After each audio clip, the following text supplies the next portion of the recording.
Good morning everybody. एक बार फिर आप सभी का जीव विज्ञान की ऑनलाइन कक्षा में स्वागत है। डियर स्टूडेंट, लास्ट वीडियो में हमने आपसे वाष्पोत्सर्जन के बारे में आपसे चर्चा की। वाष्पोत्सर्जन क्या है? आपको बताया कि पौधे के वायवीय अंगों से जल की जल वाष्प के रूप में होने वाली हानि को क्या कहते हैं? वाष्पोत्सर्जन कहते हैं। यहां हमने आपको बताया कि पौधे के वायवीय भागों से जल का जल वाष्प के रूप में त्यागने की क्रिया को क्या कहते हैं? वाष्पोत्सर्जन कहते हैं। वाष्पोत्सर्जन मुख्य रूप से 3 प्रकार का होता है। एक होता है रंध्रीय वाष्पोत्सर्जन, दूसरा होता है उपत्वचीय वाष्पोत्सर्जन और तीसरा होता है वात रंध्रीय वाष्पोत्सर्जन। रंध्रीय वाष्पोत्सर्जन जो होता है वो पौधे की पत्तियां जो होती हैं उन पत्तियों पर उपस्थित रंध्रों के द्वारा होता है। अर्थात ऐसा वाष्पोत्सर्जन जो पौधे की पत्तियों पर उपस्थित रंध्रों के द्वारा हो उसे क्या कहते हैं? रंध्रीय वाष्पोत्सर्जन कहते हैं। और कुल वाष्पोत्सर्जन का 50 से लेकर के 90% वाष्पोत्सर्जन रंध्रीय प्रकार का होता है। उसके बाद हमने आपको बताया था उपत्वचीय वाष्पोत्सर्जन। उपत्वचीय वाष्पोत्सर्जन में मैंने आपको बताया कि पौधे की पत्तियां होती हैं, उन पत्तियों पर उपत्वचा का आवरण पाया जाता है या क्यूटिकल के द्वारा वो क्या होती है? ढकी हुई होती है। और क्यूटिकल का मोटा स्तर जहां पर पाया जाता है तो वो पत्तियां जल के प्रति कैसी होती है? अपारगम होती है, अर्थात उनसे जल वाष्पित नहीं होता है। परंतु पत्ती के जिन स्थानों पर क्यूटिकल का आवरण, उपत्वचा का आवरण पतला होता है या वहां से टूटी फूटी होती है तो उस स्थान से ही जल क्या होता है? वाष्पित होता है। उसे उपत्वचीय वाष्पोत्सर्जन कहते हैं। 3 से लेकर के 10% वाष्पोत्सर्जन उपत्वचा के द्वारा होता है।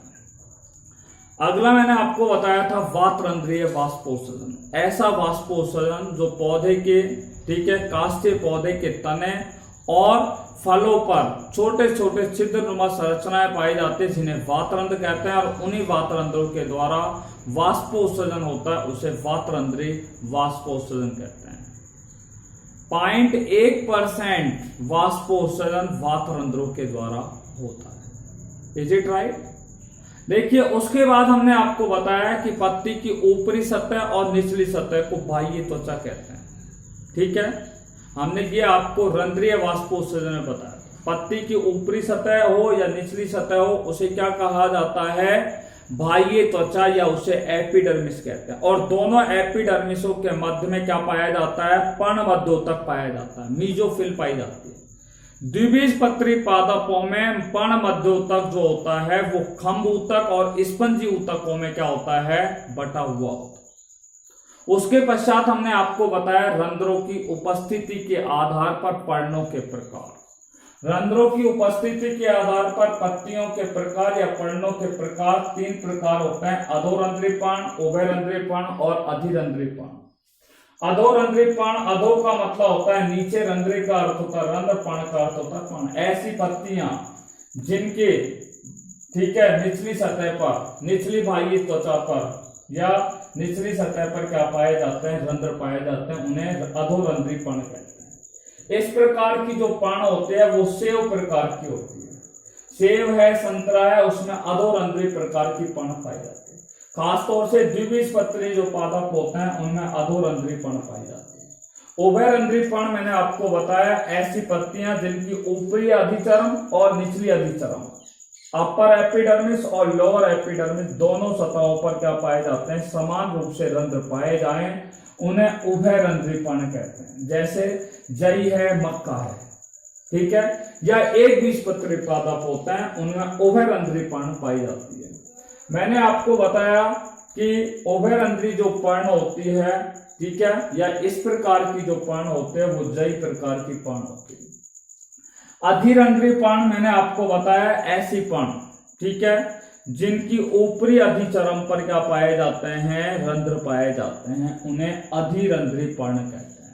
ठीक है, पत्ती की ऊपरी सतह पर यदि रंध्र उपस्थित हो तो उसे अधिरंध्रीय पर्ण कहा जाता है। ठीक है, इस प्रकार की पर्ण जो होती है वो कमुदनी प्रकार की होती है, यानी कि ऐसे पादप जो पानी की ऊपरी सतह पर पाए जाते हैं। फ्लोटिंग हाइड्रोफाइट प्लांट जो होते हैं उनमें अधिरंध्री प्रकार की पर्ण पाई जाती है। ये हमने आपको लास्ट वीडियो में आपसे चर्चा की। आज जो हम बात करेंगे वो है रंध्र की संरचना पर आपसे बात करेंगे। दूसरा टॉपिक है रंध्र गति की क्रिया विधियों पर आपसे चर्चा करेंगे, ठीक है। तो आज जो हम अध्ययन करने जा रहे हैं वो है रंध्र की संरचना, स्ट्रक्चर ऑफ स्टोमेटा, ठीक है।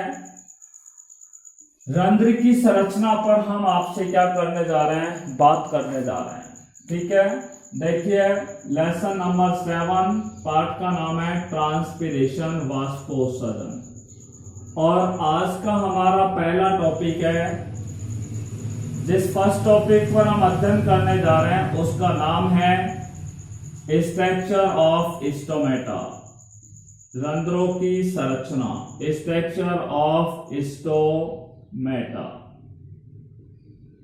देखिए भाई मैं आपको बता दूं, पौधे की जो पत्तियां होती हैं, ठीक है, पत्ती की ऊपरी सतह और निचली सतह पर भिन्न भिन्न जो पौधे होते हैं उन पौधे की पत्तियों की ऊपरी सतह पर और निचली सतह पर क्या पाए जाते हैं, रंध्र पाए जाते हैं।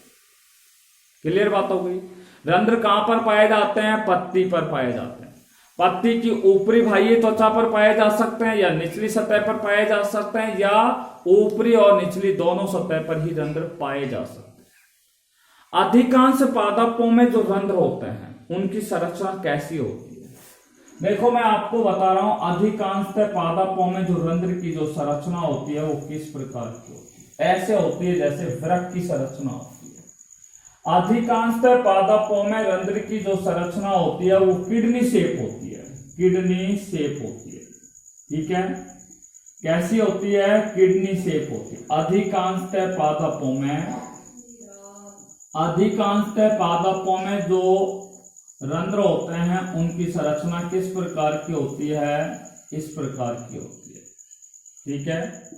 तो इस प्रकार की जो संरचना होती है उसे क्या कहते हैं, किडनी शेप कहते हैं। मैंने बोला अधिकांश पादपों में रंध्र जो होते हैं वो दो वृक्काकार, दो किडनी शेप कोशिकाओं से बना होता है, यानी कि जो रंध्र होता है वो दो वृक्क के आकार की कोशिकाओं से क्या होते हैं, बने होते हैं, ठीक है। इसलिए हमने बोला कि अधिकांश पादपों में जो रंध्र होते हैं वो दो वृक्काकार कोशिकाओं से क्या होते हैं, बने हुए होते हैं। दो वृक्काकार कोशिकाओं से मिलकर के क्या होते हैं, बने हुए होते हैं। Is it right. तो ये दो वृक्काकार कोशिकाएं जिनसे क्या होते हैं, बने हुए होते हैं। इसके मैं संरचना आपको यहाँ पे बना रहा हूं, ये संरचना आप देख रहे हैं, ठीक है।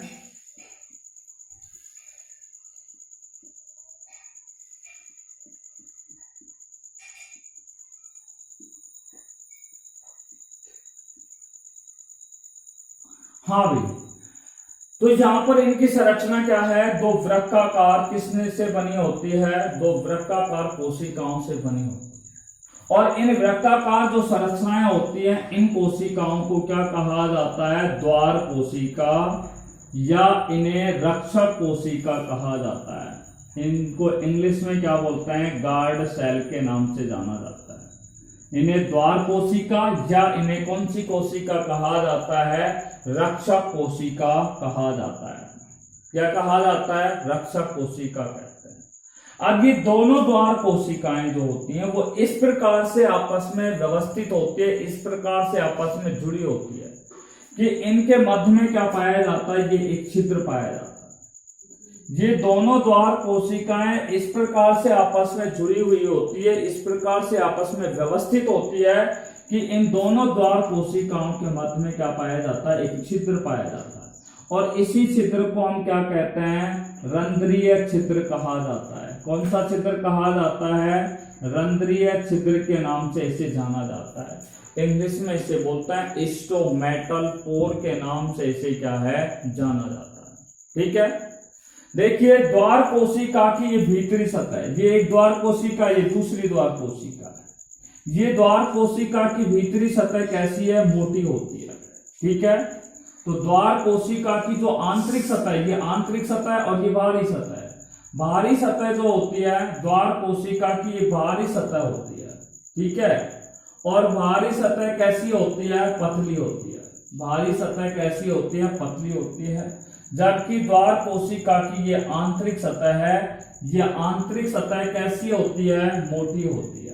आंतरिक सतह कैसी होती है, मोटी होती है। किसकी आंतरिक सतह होती है, द्वार कोशिका की। द्वार कोशिका की आंतरिक सतह मोटी होगी और बाहरी सतह कैसी होती है, पतली होती है।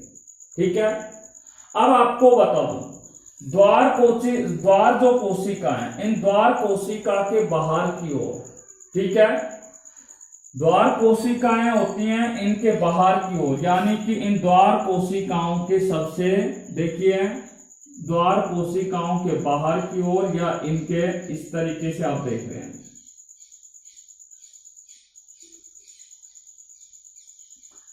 द्वार कोशिकाओं के बाहर की ओर बोल सकते हैं या द्वार कोशिकाओं के चारों ओर। ये द्वार कोशिकाएं इन द्वार कोशिकाओं के चारों ओर बोल सकते हैं या इनके बाहर की ओर हम क्या है बोल सकते हैं। और इन बाहर की ओर जो कोशिकाएं पाई जाती हैं वो बाह्य त्वचा से कैसी होती है, भिन्न होती है। इसलिए द्वार कोशिका के बाहर की ओर ये जो कोशिकाएं होती हैं, इन कोशिकाओं को कौन सी कोशिका कहा जाता है, सहायक कोशिका कहते हैं। सीधे शब्दों में हम कहें तो द्वार कोशिका के बाहर की ओर क्या पाई जाती है, सहायक कोशिकाएं पाई जाती है। सहायक कोशिकाओं को बोलते हैं सब्सिडरी सेल्स के नाम से इन्हें जाना जाता है। ठीक है, किस नाम से जाना जाता है, सब्सिडरी सेल्स के नाम से इन्हें क्या है, जाना जाता है। तो द्वार कोशिकाओं के बाहर की ओर कौन सी कोशिका पाई जाती है, सहायक कोशिकाएं पाई जाती है। अब देखिए, जैसे ही क्या होता है, दिन के समय में जब सूर्य का प्रकाश पौधे की पत्तियों पर क्या होता है, आपतित होता है, तो सूर्य का प्रकाश पौधे की पत्तियों पर जैसे ही गिरता है तो गिरने पर पत्तियों में उपस्थित जो रंध्र होते हैं, ठीक है, इन पत्तियों के अंदर एक विशेष प्रकार की क्या होती है, क्रिया होती है। और वो क्रिया किस प्रकार से होती है, तो यहां से क्या है, सहायक कोशिकाएं जो होती है, इन सहायक कोशिकाओं से जल किस में प्रवेश करता है, द्वार कोशिकाओं में प्रवेश कर जाता है। ठीक है, द्वार कोशिकाओं में क्या करता है, प्रवेश करता है। द्वार कोशिकाओं में केंद्रक होता है, मैं आपको बता दूं, और द्वार कोशिकाओं में क्या पाया जाता है, इस तरीके से हरित लवक पाए जाते हैं। द्वार कोशिकाओं में क्या पाया जाता है, हरित लवक पाया जाता है। क्या पाया जाता है, ये हरित लवक होता है। ठीक है, तो द्वार कोशिकाओं के अंदर सुविकसित केंद्रक भी पाया जाता है। ठीक है, और इनके अंदर क्या पाया जाता है, हरित लवक पाया जाता है। जैसे ही सूर्य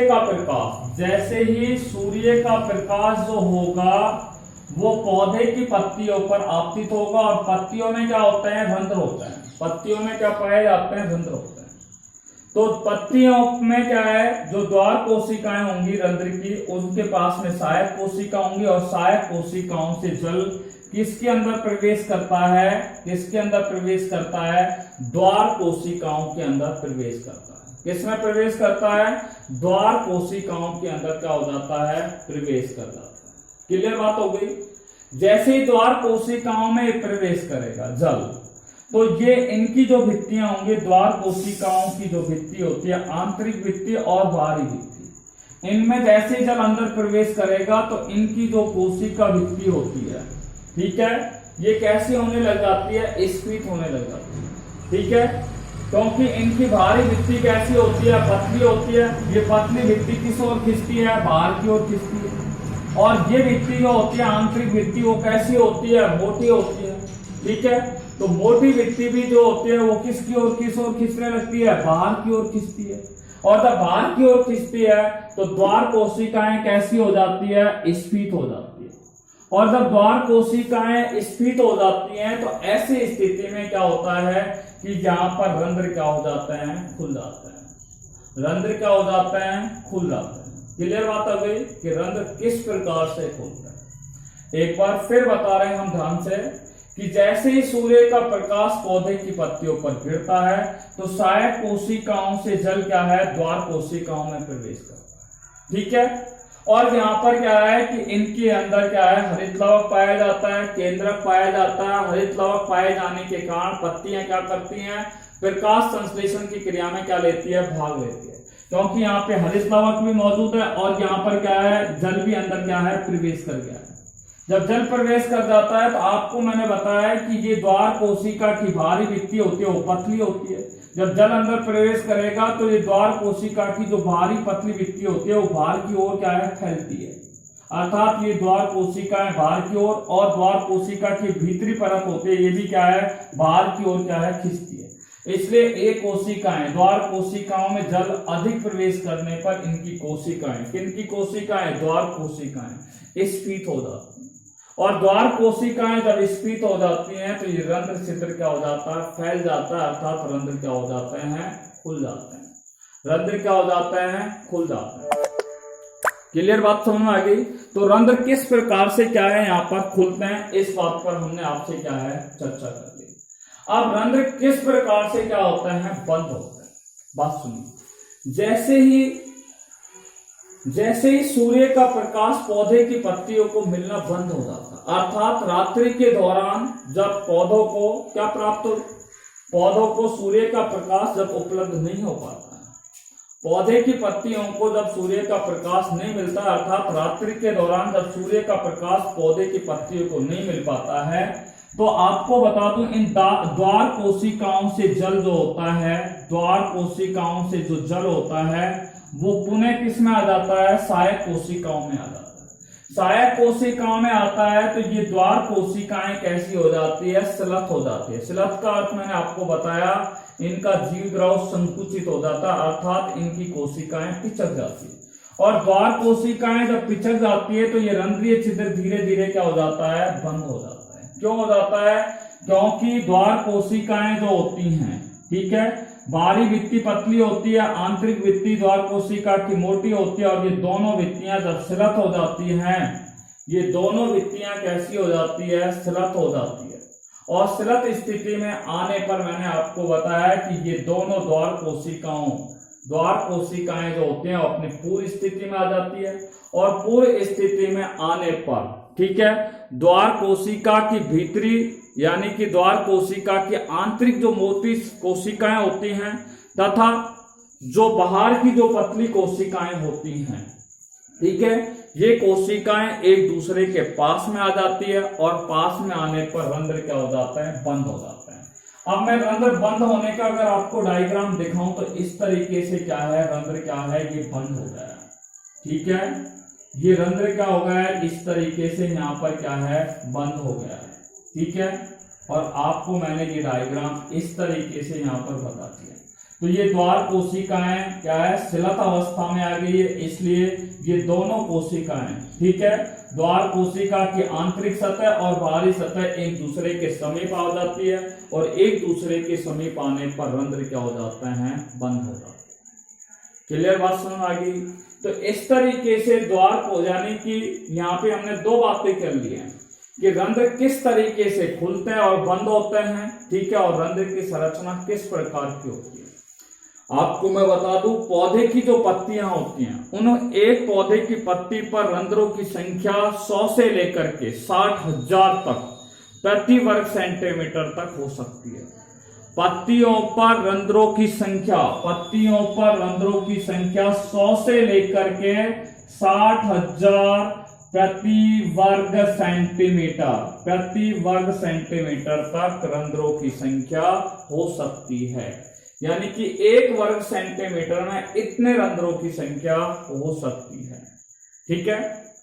एक बार मैं फिर रंध्रों की संरचना पर आपसे बात कर रहा हूं, ध्यान से सुनिएगा।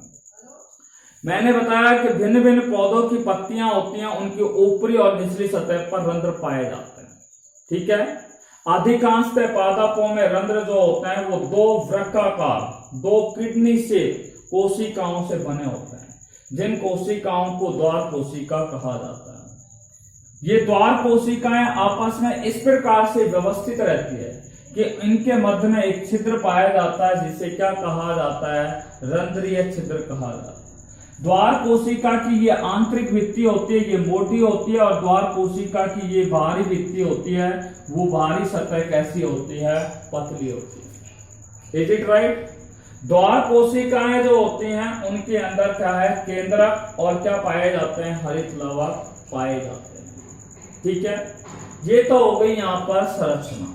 ठीक है, अब मैं आपको बता रहा हूं कि द्वार कोशिकाएं जो होती हैं इनके बाहर की तरफ क्या पाई जाती है, सहायक कोशिकाएं पाई जाती हैं। क्या पाई जाती हैं, सहायक कोशिकाएं पाई जाती हैं। मैंने आपको बताया द्वार कोशिका के चारों ओर, ठीक है, चारों ओर स्थित जो कोशिकाएं होती हैं वो बाह्य त्वचा से भिन्न होती है। उन भिन्न कोशिकाओं को कौन सी कोशिका कहा जाता है, सहायक कोशिका या सब्सिडरी सेल्स के नाम से उन्हें क्या है, जाना जाता है। किस नाम से जाना जाता है, सब्सिडरी सेल्स के नाम से उन्हें क्या है, जाना जाता है। ये बात आपकी क्लियरली समझ में आ गई होगी। अब रंध्र कैसे खुलते और बंद होते हैं, इस पर मैंने बात की है।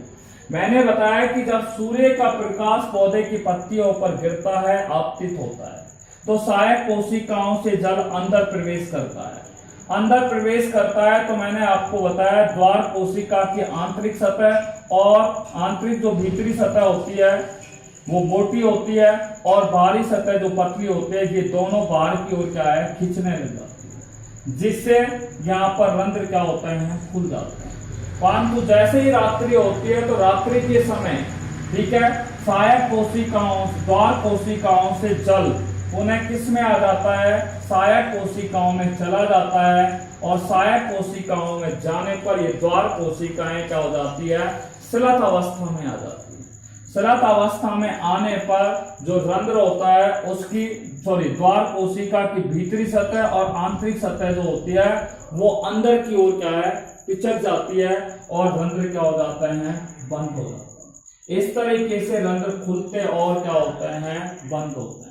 पत्तियों के अंदर रंध्रों की संख्या 100 से लेकर के 60,000 प्रति वर्ग सेंटीमीटर तक हो सकती है। इसी के साथ हमने यहां पर दो बातें कर ली है, structure of stomata and how to open and close the stomata. रंध्र कैसे खुलते और बंद होते हैं और रंध्र की संरचना कैसी होती है, इन दोनों बिंदुओं पर आपसे हम चर्चा कर चुके हैं। अब हम आपसे बात कर रहे हैं रंध्र गति की क्रियाविधि। रंध्र गति की क्रियाविधि, ठीक है, रंध्र किस प्रकार से गति करते हैं उसकी क्रियाविधि पर आपसे बात कर रहे हैं। देखिए रंध्रों के खुलने और बंद होने की क्रिया को, ठीक है, रंध्रों के खुलने और बंद होने की क्रिया को क्या कहा जाता है, रंध्र गति कहा जाता है।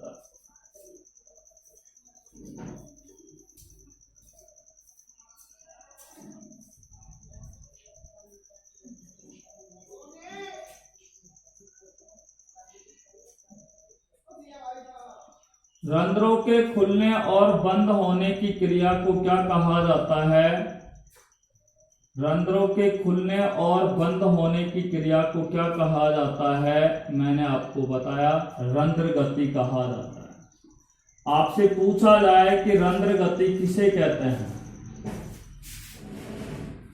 रंध्र गति किसे कहते हैं, तो आपको समझ में आ गया होगा कि रंध्रों के खुलने और बंद होने की क्रिया को क्या कहते हैं, रंध्र गति कहते हैं। क्लियर? तो रंध्रों के खुलने की, ये मैंने आपको जो डायग्राम बनाया है वो खुलने का होता है, ठीक है। रंध्र किस तरीके से खुलते हैं, how to open the stomata, रंध्रों का खुलना। और ये दूसरा डायग्राम हम बता रहे हैं रंध्रों के बंद होने का,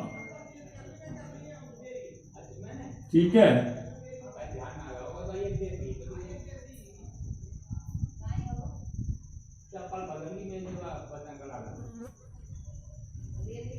हाँ, ये क्या है, रंध्र बंद रंध्र है।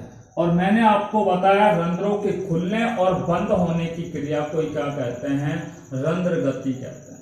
रंध्र गति क्लियर समझ में आ गई होगी। अब रंध्र जो गति होती है, ठीक है, उस रंध्र गति से संबंधित कुछ परिकल्पनाएं दी गई है।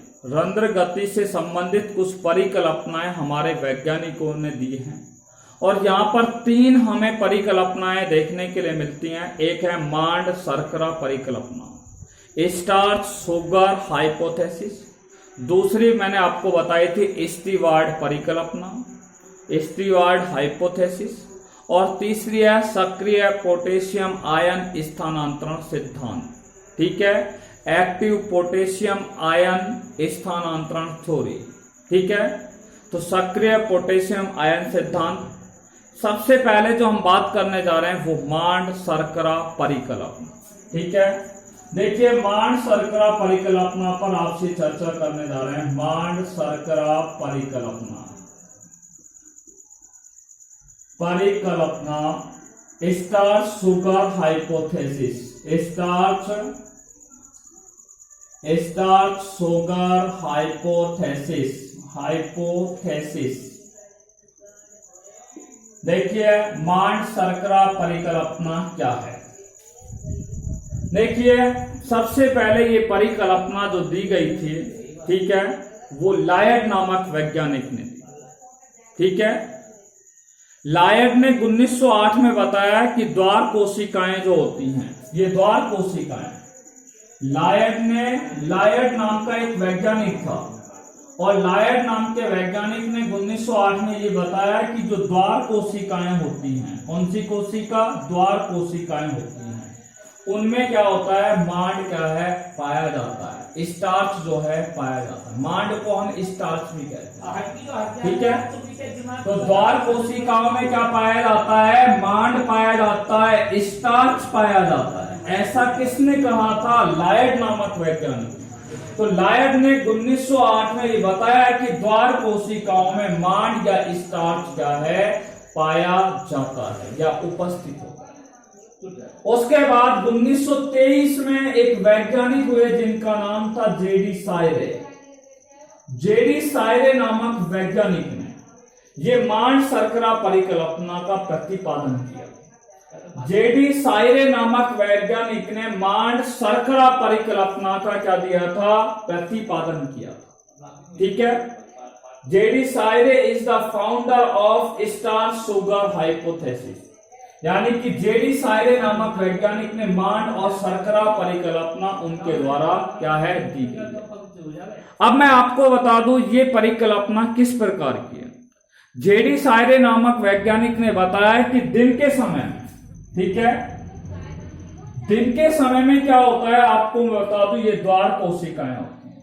कौन सी कोशिकाएं, द्वार कोशिका, या कौन सी होती है, रक्षक कोशिकाएं भी इन बोलते हैं। इन द्वार कोशिकाओं में क्या पाया जाता है, मैंने अभी आपको बताया कि इनमें क्लोरोप्लास्ट पाया जाता है, हरित लवक पाया जाता है। द्वार कोशिकाओं में हरित लवक पाया जाता है, इसलिए क्या है, हरित लवक पाए जाने के कारण ये दिन में क्या है, प्रकाश संश्लेषण की क्रिया होती है। तो दिन के समय में द्वार कोशिका या रक्षक कोशिकाओं में कौन सी क्रिया होती है, प्रकाश संश्लेषण की क्रिया होती है। और प्रकाश संश्लेषण की क्रिया के दौरान आपको पता है यहाँ पे हरित लवक है, जल इन्होंने सहायक कोशिकाओं से ग्रहण कर लिया, अभी मैंने आपको बताया, और कार्बन डाइऑक्साइड को क्या है, ये ग्रहण करते हैं। यानी कि वायुमंडल में कार्बन डाइऑक्साइड की मात्रा कैसी हो जाती है, यहाँ पर कम हो जाती है, क्योंकि प्रकाश संश्लेषण में उस कार्बन डाइऑक्साइड का क्या किया जा रहा है, उपयोग किया जा रहा है। ठीक है, तो कार्बन डाइऑक्साइड की सांद्रता कैसी हो जाती है, कम हो जाती है। और कम होती है तो यहाँ पर जो पीएच होता है वो कैसा हो जाता है, 7 हो जाता है। पीएच का मान 7 हो जाता है, अर्थात पीएच क्या हो जाता है, बढ़ जाता है। पीएच क्या हो जाता है, बढ़ जाता है। अब एक बार फिर दोबारा मैं बता रहा हूं कि जेडी सायरे नामक वैज्ञानिक ने बताया कि दिन के समय में जो द्वार कोशिकाएं होती हैं उनमें प्रकाश संश्लेषण की क्रिया के दौरान कार्बन डाइऑक्साइड का क्या किया जाता है, उपयोग किया जाता है। ठीक है, जिससे पीएच जो होता है उसके मान में क्या हो जाती है, वृद्धि हो जाती है। पीएच का मान क्या हो जाता है, बढ़ जाता है। ठीक है, जब पीएच का मान बढ़ जाता है तो आपको बता दूं द्वार कोशिकाओं में क्या होता है, एक विशेष प्रकार का एंजाइम होता है जिसका नाम है फास्फोराइनेज एंजाइम। फास्फोराइनेज एंजाइम क्या हो जाता है, सक्रिय हो जाता है। फास्फोराइनेज एंजाइम जो होता है वो कैसा हो जाता है, सक्रिय हो जाता है। फास्फोराइलेज है भैया, राइलेज नहीं है, राइलेज। फास्फोराइलेज एंजाइम कैसा हो जाता है, सक्रिय हो जाता है। द्वार कोशिकाओं में जैसे ही पीएच का मान बढ़ेगा, कब बढ़ेगा, जब कार्बन डाइऑक्साइड को पौधे की पत्तियां ग्रहण कर लेती है। तो वैसे ही क्या है, प्रकाश संश्लेषण के दौरान जैसे ही पौधे की पत्तियां कार्बन डाइऑक्साइड को ग्रहण करती है तो पीएच बढ़ेगा, पीएच बढ़ेगा तो इन द्वार कोशिकाओं में फास्फोराइलेज एंजाइम जो होता है वो कैसा हो जाता है, सक्रिय हो जाता है। जिससे क्या होता है, द्वार कोशिकाओं में जो स्टार्च होती है, द्वार कोशिकाओं में क्या पाई जाती है, स्टार्च पाई जाती है, और ये स्टार्च जो होती है वो किस में परिवर्तित हो जाती है, ग्लूकोज 1 फास्फेट में क्या हो जाती है, परिवर्तित हो जाती है। ग्लूकोज 1 फास्फेट में क्या हो जाती है, परिवर्तित हो जाती है। अर्थात स्टार्च जो होता है वो एक अकार्बनिक फास्फेट से क्या करता है, क्रिया करता है। अकार्बनिक फास्फेट से क्रिया किसकी उपस्थिति में करता है, फास्फोराइलेज एंजाइम से क्रिया करता है, जिससे स्टार्च ग्लूकोज 1 फास्फेट में क्या हो जाता है, परिवर्तित हो जाता है। ठीक है, जैसे ही ग्लूकोज 1 फास्फेट यहां पे बनेगा, ठीक है, तो डीपीडी का मान कैसा हो जाता है, अधिक हो जाता है। डीपीडी का मान क्या हो जाता है, अधिक हो जाता है। डीपीडी का मान अधिक होता है तो यहाँ पे जल की सांद्रता क्या है, जल की मात्रा द्वार कोशिकाओं में बढ़ जाती है। जल की मात्रा बढ़ने पर ये द्वार कोशिकाएं कैसी हो जाती है, स्फीत हो जाती है, और द्वार कोशिकाएं जब स्फीत हो जाती है तो रंध्र क्या हो जाते हैं, खुल जाते हैं। तो आपने देखा रंध्र किस प्रकार से खुले, क्लियर बात समझ में आ गई कि दिन के समय में जो द्वार कोशिकाएं होती हैं, जिनके समय में द्वार कोशिकाएं जो होती हैं वो क्या काम करती है, प्रकाश संश्लेषण की क्रिया करती है। प्रकाश संश्लेषण की क्रिया करती है तो कार्बन डाइऑक्साइड को ग्रहण करती है। कार्बन डाइऑक्साइड जब ग्रहण किया जाता है पीएच का मान बढ़ जाता है। पीएच का मान जब बढ़ता है तो इन द्वार कोशिकाओं में उपस्थित फास्फोराइलेज एंजाइम सक्रिय हो जाता है। फास्फोराइलेज एंजाइम जब सक्रिय हो जाता है तो मैंने आपको बताया स्टार्च जो होता है वो ग्लूकोज 1 फास्फेट में परिवर्तित हो जाता है। स्टार्च किस में पाया जाता है, द्वार कोशिकाओं में पाया जाता है, जिसके फलस्वरूप विसरण दाब न्यूनता का मान अधिक हो जाता है। ठीक है, जिसके फलस्वरूप क्या होता है कि ये कोशिकाएं, द्वार कोशिकाएं स्फीत हो जाती है, और द्वार कोशिकाएं स्फीत होने पर रंध्र क्या हो जाते हैं, खुल जाते हैं। अब देखिए रात्रि के दौरान हम बात कर रहे हैं, ड्यूरिंग द नाइट टाइम, रात्रि के दौरान क्या होता है, ठीक है, प्रकाश संश्लेषण की क्रिया होती नहीं, इसलिए द्वार कोशिकाओं में अब क्या होता है, कार्बन डाइऑक्साइड की जो मात्रा होती है वो धीरे धीरे क्या हो जाती है, बढ़ जाती है। द्वार कोशिकाओं में जब कार्बन डाइऑक्साइड की मात्रा बढ़ती है, यहाँ तो कार्बन डाइऑक्साइड की मात्रा कम हुई थी, यहाँ पे क्या हो रही है, रात्रि के दौरान द्वार कोशिकाओं में कार्बन डाइऑक्साइड की मात्रा बढ़ जाती है। कार्बन डाइऑक्साइड की मात्रा बढ़ती है तो पीएच का मान कैसा हो जाता है, अम्लीय हो जाता है, यानी कि पीएच का मान क्या हो जाता है, घट जाता है। पीएच का मान जब घटता है तो ग्लूकोज 1 फास्फेट जो होता है वो ग्लूकोज 1 फास्फेट किस में बदल जाता है, स्टार्च के अंदर क्या हो जाता है, परिवर्तित। जैसे ये स्टार्च में परिवर्तित होता है तो विसरण दाब न्यूनता का मान कम हो जाता है। ठीक है, जिससे क्या होता है कि जल जो होता है वो द्वार कोशिकाओं से पुनः किस में आ जाता है, सहायक कोशिकाओं में आ जाता है। सहायक कोशिकाओं में आने पर ये द्वार कोशिकाएं कैसी हो जाती है, स्लथ हो जाती है, और स्लथ होने पर रंध्र क्या हो जाते हैं, बंद हो जाते हैं। तो इस प्रकार से क्या है, रंध्र खुलते और क्या होते हैं, बंद होते हैं। रंध्र खुलते और क्या है, बंद होते हैं। रंध्रों के खुलने और बंद होने की क्रिया को हम क्या कहते हैं, रंध्र गति कहते हैं। हम बात कर रहे हैं रंध्र गति की क्रिया की। ठीक है, तो रंध्र किस प्रकार से खुला था, किस प्रकार से क्या हुआ, बंद हुआ।